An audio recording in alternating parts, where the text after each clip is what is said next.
streets, and their discontent goes across a whole broad range of issues. So some people upset about the whole tax structure in France, saying that they feel the richest in society aren't taxed enough and that it's the poorest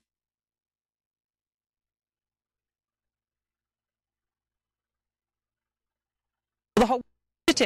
Others saying that France is too centralised, that a lot of the power lies here in Paris, and they want to see that taken more out into the small towns and villages. And then, of course, there's the issue of fuel prices, which sparked this yellow vest movement in the first place, although it's obviously gone a lot wider than that now. And so there's a whole range of issues. And the thing is, with this movement, there's no centralised leaders. There's no even regional leaders. It's very fluid, and there are a huge number of different requests to take in hand. So a lot of people I spoke to today say they were in really no mood to negotiate with the government, even if the government wanted to.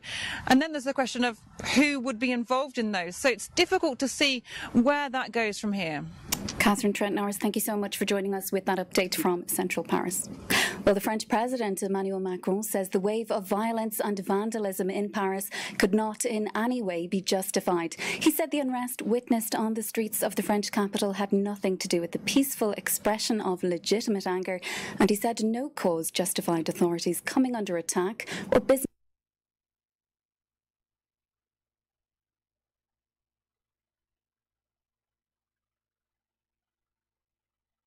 Happened today in Paris has got nothing to do with peaceful protests based on a legitimate anger. The people who show this violence don't want any change, don't want any improvements. They just want chaos. They betray and manipulate the cause they pretend to follow. And they will be identified and held accountable for their actions by the law. Well, for more, I'm joined on set by our international affairs editor, Doug Herbert. Doug, tough words there from the French president. Yeah, tough words. I'd be curious to know how many of the yellow vest protesters might have been watching that press conference today. Perhaps unlikely, because a lot of them were out on the streets. But yes, tough words in the sense that Emmanuel Macron has been, if anything, consistent in his messaging. He has always said that he is in favor of legitimate democratic protests as he sees it. What he's not in favor of is violence in those protests. And this is where it gets very difficult because, as we were hearing from the reporting earlier with Catherine Norris-Trent, not speak in one voice, even if, yes, they overall share many of the same general sense of frustrations with business as usual in French government and taxes and so on and so forth. But the problem is here is that those who are causing the violence, there are a lot of, within the Yellow Vest movement, a lot of people will condemn those who caused today's violence. So it's not all, if Emmanuel Macron was trying to sort of send a shot across the bow to the Yellow Vest movement, he perhaps needs to target his message much more precisely. Now, what he did say is, he says, those who caused the violence are merely trying to spread chaos. They are betraying their own cause. Now, there's some people who would argue that those who were causing the violence today were people who had no business being in the Yellow Vest movement. These were infiltrators. These were people whose main vocation and main ambition get violent, and in a sense to discredit the very movement. So that's why a lot of the Yellow Vest protesters seeing this violence are going to be just as outraged as people who are not out there with the Yellow Vest protesters on the streets. Emmanuel Macron, though, he's had an image problem with not just the Yellow Vest protesters, but a lot of French people beyond the Yellow Vest protesters, often being seen as not receiving their message, even though in his words that he speaks, he says, "I hear you, I'm listening." They don't always sense that, and I would sense that today's message is probably not going to go down very well with a lot of people who heard it. They will probably interpret it as Emmanuel Macron being the same Emmanuel Macron, not changing, not a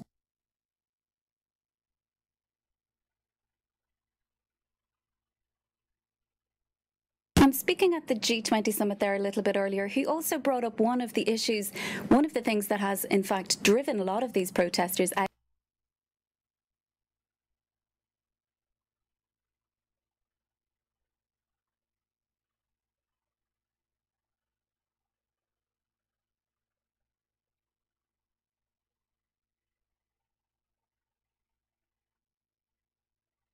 climate agreement. And those words are very much in line with a warning from a very recent report from the UN Environmental Program saying exactly the same thing, saying that the countries who signed up to this accord, which are just about every country in the world, are falling far short and need to take drastic action if they are to meet those targets in the accord. And more specifically, the lowest common denominator is just to keep climate change within 2 degrees Celsius over the next few decades. And basically, nations are going to have to step up their efforts at least 3 times over what they're doing now, according to this report, in order to reach that target and prevent really dangerous climate change beyond. If they want to reach the more ambitious target that was in Paris, which is just limiting things to 1.5 degrees,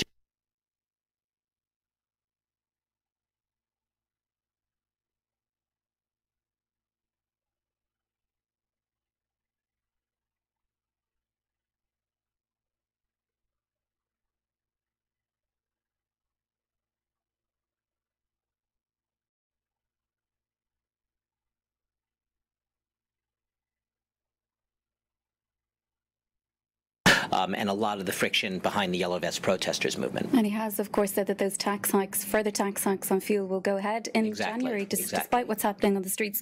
Doug Herbert, our International Affairs Editor, thanks for joining us. Well, the French Interior Ministry says 75,000 people joined largely peaceful protests nationwide. Clashes broke out with police in Nantes, with the airport there closed briefly after demonstrators reached the tarmac. Local police stations were also targeted in several cities in central France. Dance to the rhythm of the beep. At the toll booth of motorway 61 near Toulouse, 400 yellow vests slowed down traffic, though good-natured want to be heard. We are peaceful, but we are loud. I have a pension, and I'm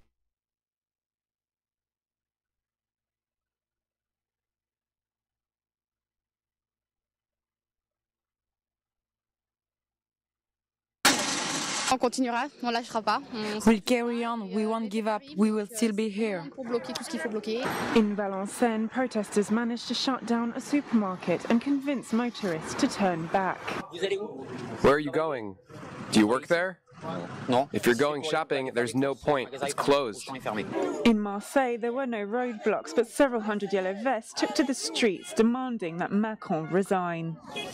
Macron, démission! Je suis en colère. I'm angry. I've had enough of being bled dry of money. Assez qu'on pompe notre argent. No political labels, everybody's welcome.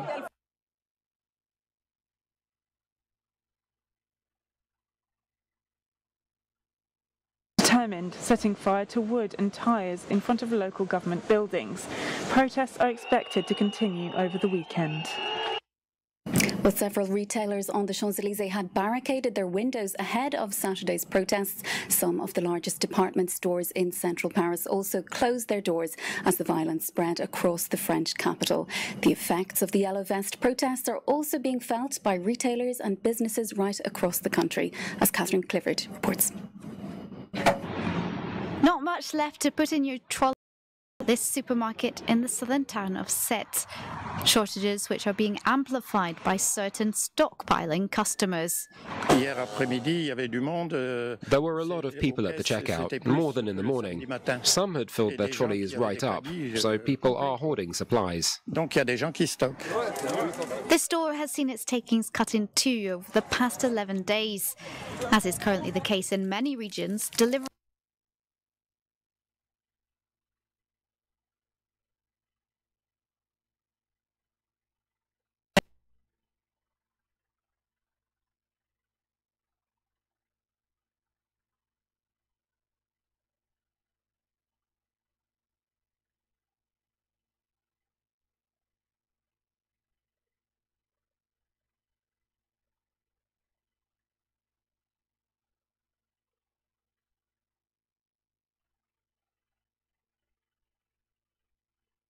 anticipating the Yellow Vests' next moves.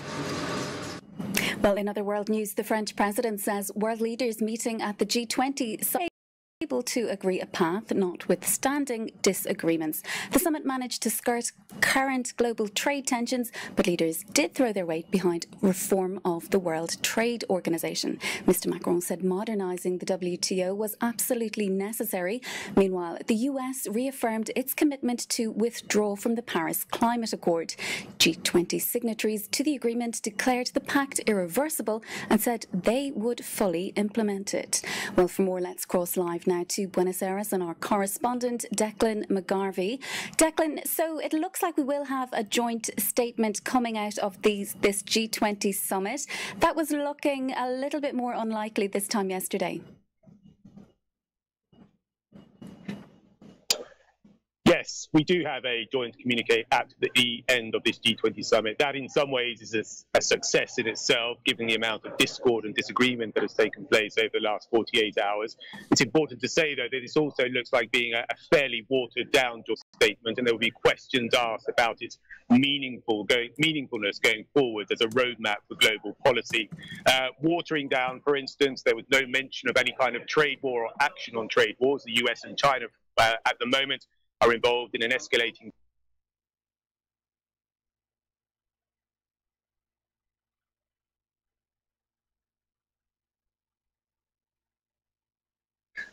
there was also an agreement to disagree on questions of climate change. 19 nations of the G20 agreeing for the full implementation of the Paris Climate Accords. The US reiterating its intention to withdraw from the Paris Agreement. Donald Trump's America First strategy then, at least in terms of the G20, becoming an America Alone strategy. And Declan, the summit itself, though, it had been largely overshadowed by talk of trade wars, climate change and migration, as you're saying there, and also the murder of the Saudi journalist Jamal Khashoggi.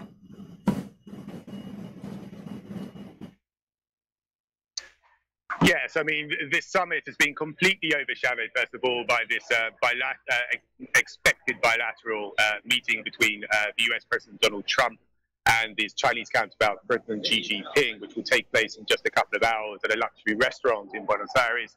That comes amidst this escalating trade war. It's also been overshadowed by the presence of the Saudi Crown Prince, Mohammed bin Salman, whom Western intelligence agencies say was the man who ordered the death of the dissident journalist Jamal Khashoggi. Now, there has been bilateral meetings with amongst world leaders with the Crown Prince. Nevertheless, French President Emmanuel Macron held a meeting, or had a brief sideline discussion with the Saudi Crown Prince.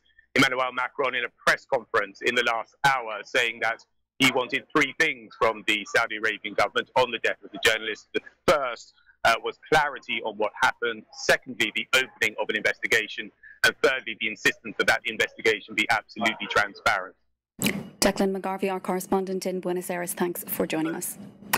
Finally, for now, tributes are being paid to George H.W. Bush, the 41st President of the United States. He's died at the age of 94.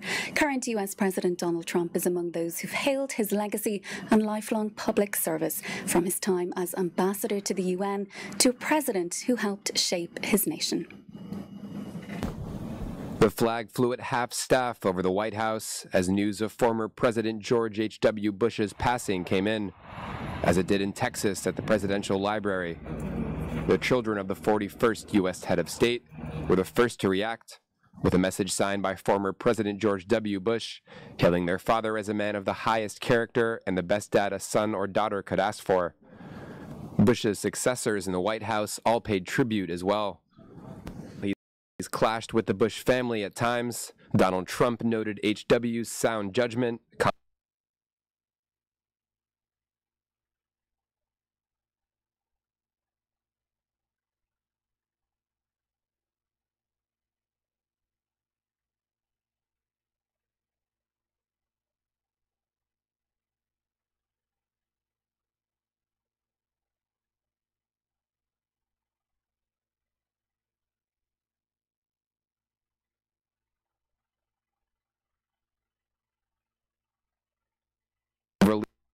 of the Soviet Union, called Bush a true partner.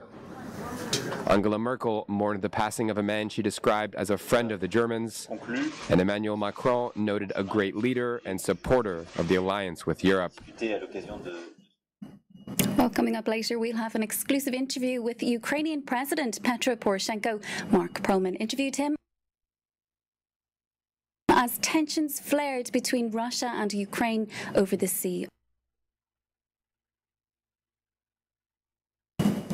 We are not afraid of anything, but we will act responsibly to do everything which is in our forces to de-escalate the situation and try to solve the aggression by political diplomatic means, by demanding Russia to withdraw their forces from Donbass.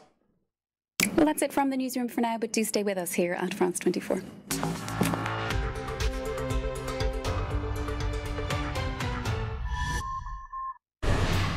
We are journalists, and normally you have to listen to us.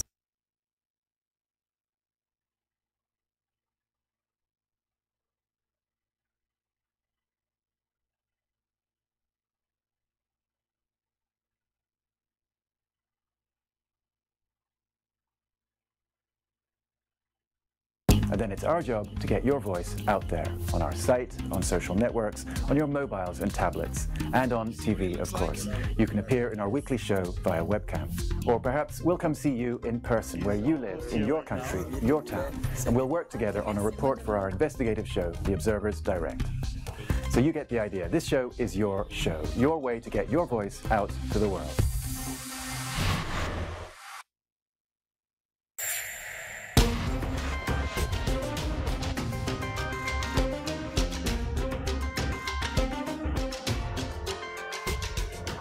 These Iranian women harvest the world's most expensive spice, saffron. 90% of its global production grows here in Iran's Khorasan province, eventually finding its way to Spanish paellas, Indian curries, and Swedish saffron buns, making this region a crucial part 10 days a year. But its harvest is now in jeopardy. Iran has been suffering from a devastating drought for the past 2 decades. The drought starts south of the province, like in the city of Rayen, and is spreading towards the north. This means that in the future, we might not have any more saffron.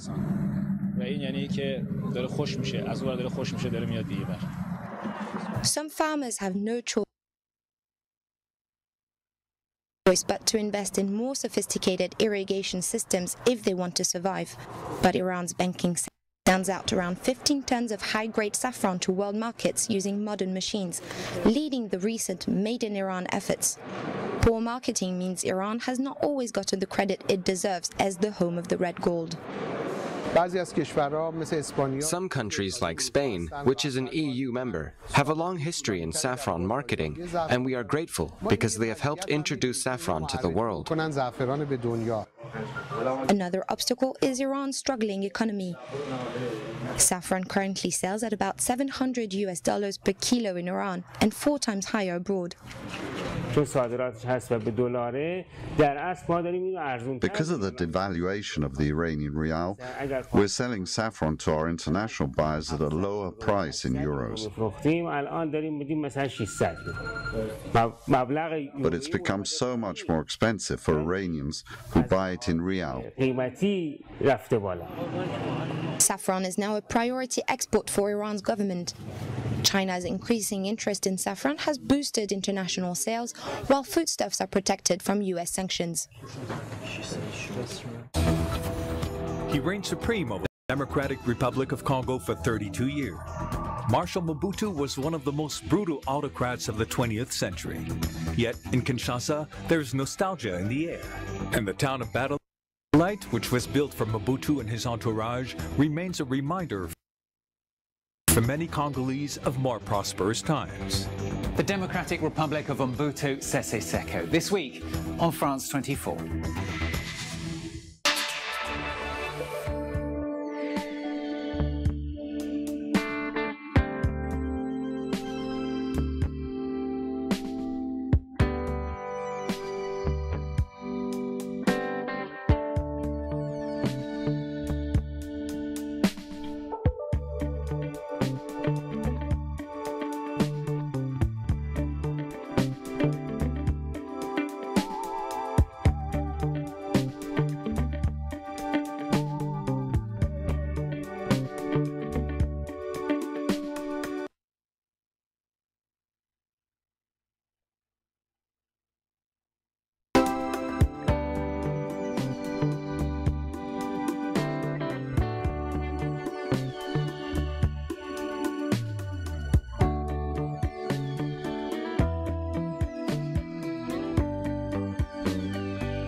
French President never to accept violence after unrest erupts once more in central Paris during demonstrations organised by the so-called Yellow Vests. Emmanuel Macron says nothing can justify authorities coming under attack and businesses being plundered.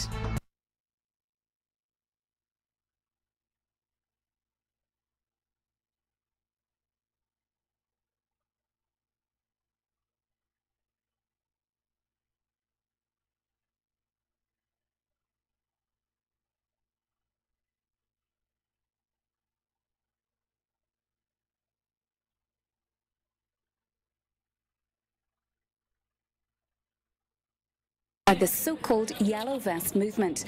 Demonstrators have burned cars, hurled projectiles and smashed shop fronts. Masked men also smashed police vans with metal bars and set trees alight. Police say several hundred far-right and far-left demonstrators infiltrated the rally, which was organised in protest against rising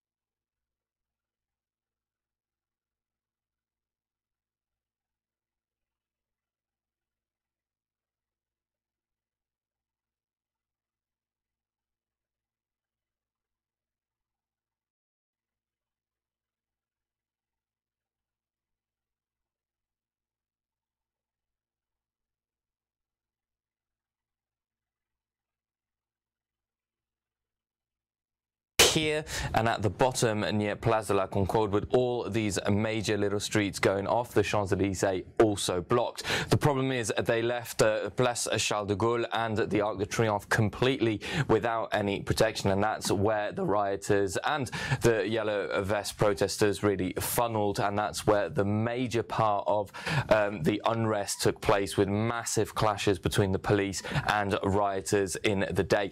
There were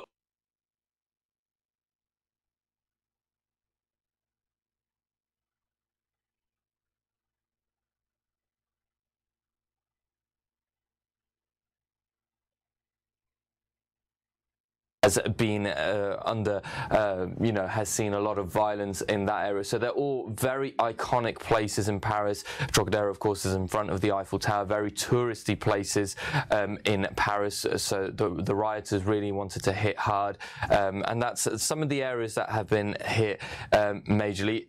As the day and the evening progressed, we also had a little bit of clashes towards Saint-Lazare and in the east of Paris towards Bastille, but those were really minor scuffles compared to what happened on near the Arc de Triomphe today. Simon, as you say, security was tight right across the city with thousands of extra police in place, but that doesn't seem to have been enough to quell the violence that we have seen throughout the course of the day. Well, we've seen throughout the week that the Champs-Élysées in particular, all the shops had been boarded up to avoid what had happened last week. Over €1 million in damages.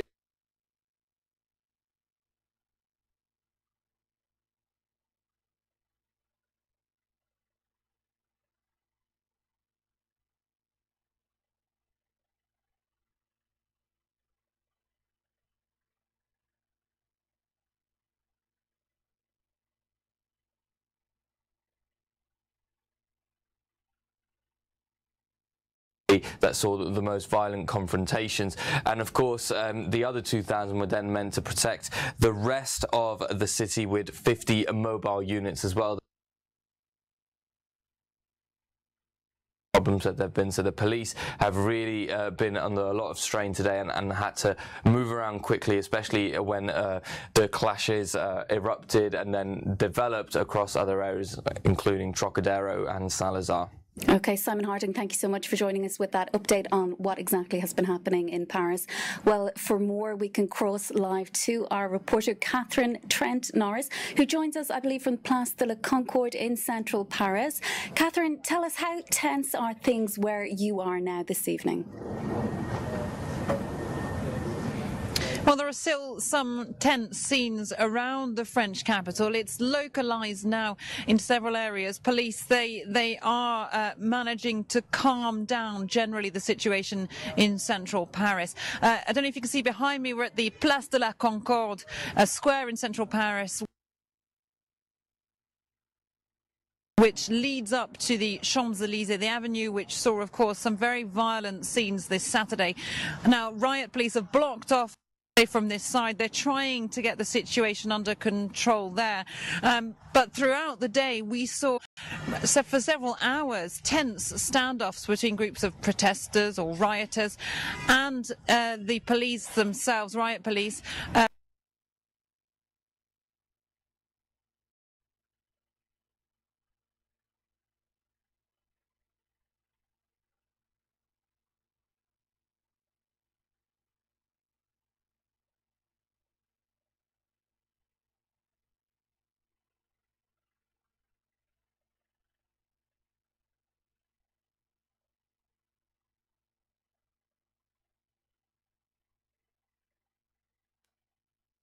Walking around the streets again now. So even though a lot of the debris from the day's protests and rioting is still on the streets, there's a sense that life in central Paris is slowly picking up again now. And as Simon Harding was explaining to us just a little earlier, Catherine, there's been additional security measures here in Paris across the city today following the violence that we saw here last Saturday. But it does seem to have escalated quite a bit since then, doesn't it? Yeah, absolutely. There are large numbers of riot police still deployed throughout the French capital. Several thousand officers are around flashpoints. But what was interesting on this Saturday compared to a week ago when a lot of the tension was very much focused on the Champs-Élysées is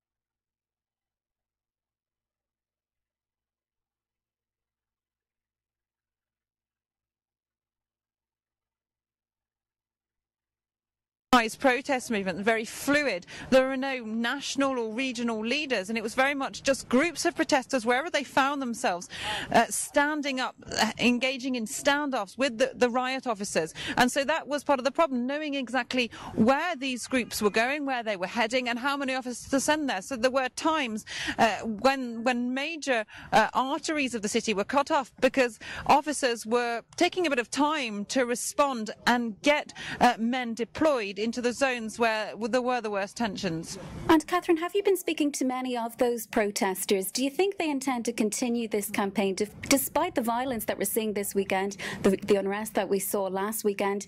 We know, according to opinion polls, that they do seem to have the support of the majority of the French people. Yeah, absolutely. All the protesters, without exception, that